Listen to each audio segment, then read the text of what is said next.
Hi, folks. Welcome to Crisco's Corner.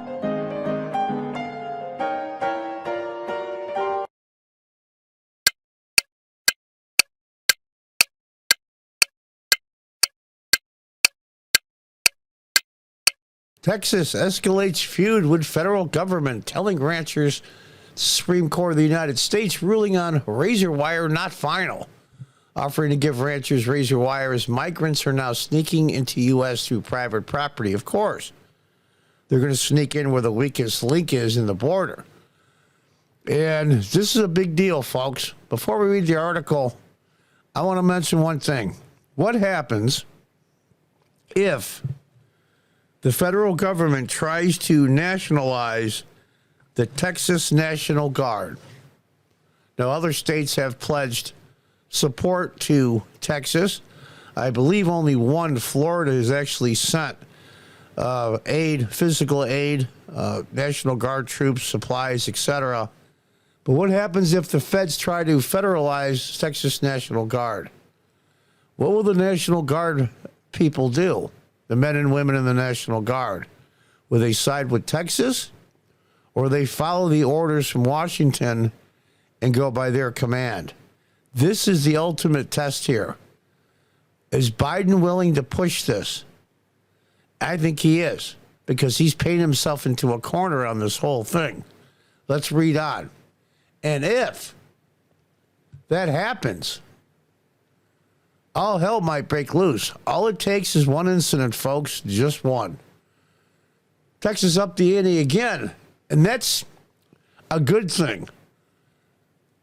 The federal government, in this case the Biden administration, has absolutely failed at a level that is incomprehensible of stupidity, of allowing tens of millions of people to migrate into this country. Human traffic. And not only were they brought into this country, they were giving all kinds of money and supplies, plane tickets to travel anywhere in the United States. It's amazing to me. Everybody that was caught is basically on parole from committing a federal crime and giving appearance tickets to court 2 or 3 years in advance. This is all planned out. Nobody could screw up this badly by accident. This is on purpose. And Texas has said enough. In the Constitution, we can protect ourselves if the federal government will not. Texas Border Czar Mike Banks told ranchers Wednesday the state could install razor wire on their property free of charge. The state official told a packed room of ranchers who met just outside Eagle Pass, Texas. This comes after the Supreme Court of the United States ruled Monday that U.S. Border Patrol agents who report to President Joe Biden could cut through the razor wire if necessary. They didn't say they couldn't put it up. They said they could cut it, and that's going to be the standoff. Texas National Guard troops guarding certain parts of the border and federal agents trying to cut the wire. Something's going to snap, pardon the pun. In the past, federal agents have cut it when they believe migrants are in danger of drowning in the river that separates Texas from Mexico. I feel for those people, I really do. But you can't cross unlawfully. Every single illegal migrant that crosses the border, the Biden administration is letting pass. It's incredible to me. Here's some pictures. There's another one where containers are along the border. The wire is deployed in multiple cities and areas of the Texas border, including in Eagle Pass. With just 28,000 residents, the town has become a major hotspot for migrants since President Joe Biden took office in 2021. Currently the second busiest spot along the southern border, behind Lukeville, Arizona. Now, what is Arizona doing? Nothing, of course. Nothing, of course, because they have a Democrat governor. If Kerry Lake had won that election, this wouldn't be happening. The tiny town is also a political flashpoint. About 2 weeks ago, the Lone Star State took control of Shelby Park, owned by the city of Eagle Pass. Yeah. claiming that the move was necessary since it was a popular place for illegals to cross into the country and then claim asylum, a move that would ensure their release in the U.S. while their case is heard in court. Asylum for what? Economic hardship is not a prerequisite for asylum. I know these morons get that through their head. The leftists that believe that nobody's illegal. You can't have tens of millions of people swarming your border unchecked, background checks, everything. They actually have people in planes with boarding passes that say name unknown.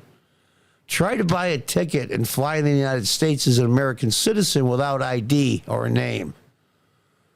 You see some of the, what the ranchers have to deal with here. There's more pictures here of the ranchers from Eagle Pass.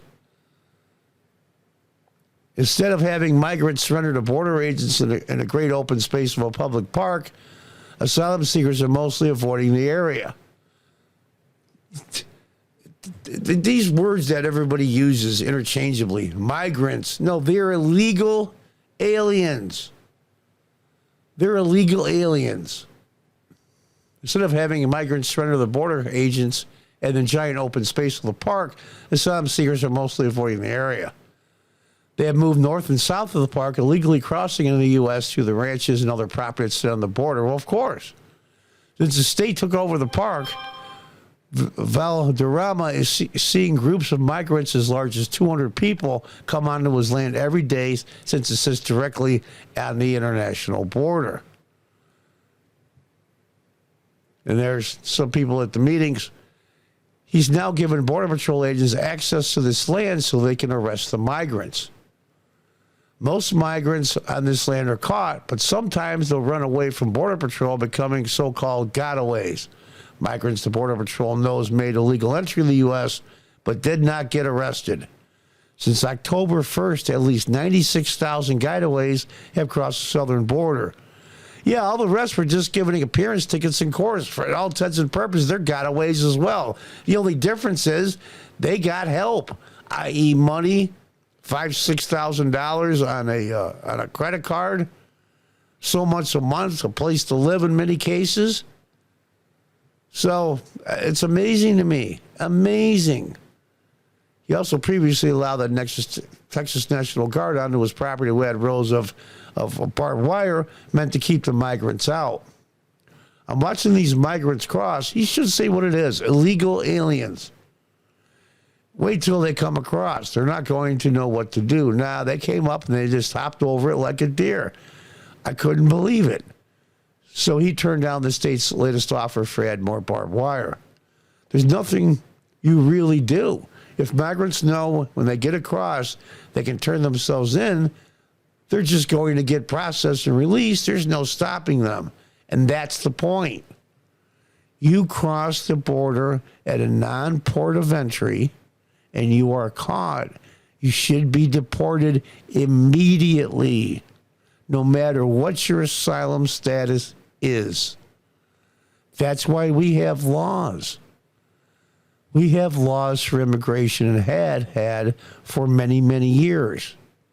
Interesting, not to get off the subject, but I watched a video the other day where the entire Constitution of the United States basically does not even mention immigration or immigration laws or rights or status. I find that interesting. Very interesting. And then we can go on and on about this. It's the rest of the article.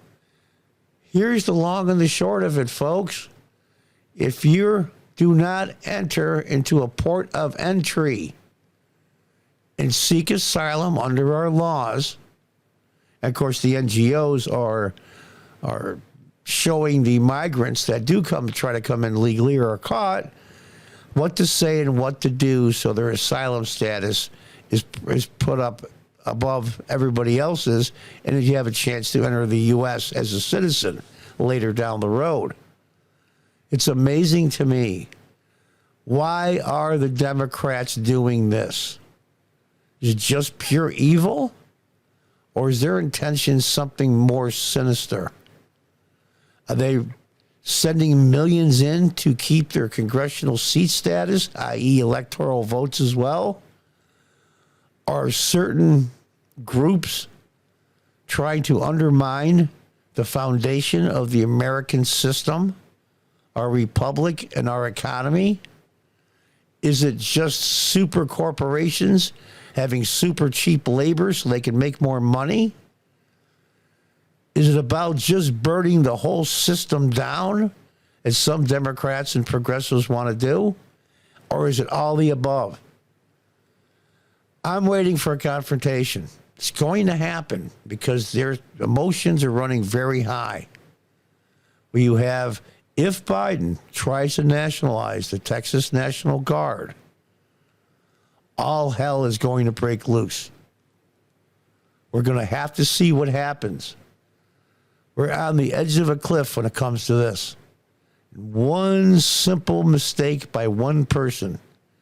And if you remember, at Lexington and Concord, for those younger people, the shot heard around the world was the quote later when the British regulars came upon American militia. Nobody knows really who fired the first shot. To this day, nobody really knows. But we do know this. It sparked a war that lasted for 8 years. That became later our independence. All hell broke loose because of one shot. All it's going to take is one person to make a mistake, and all hell could break loose. And God only knows what could lead from there. I pray that doesn't happen.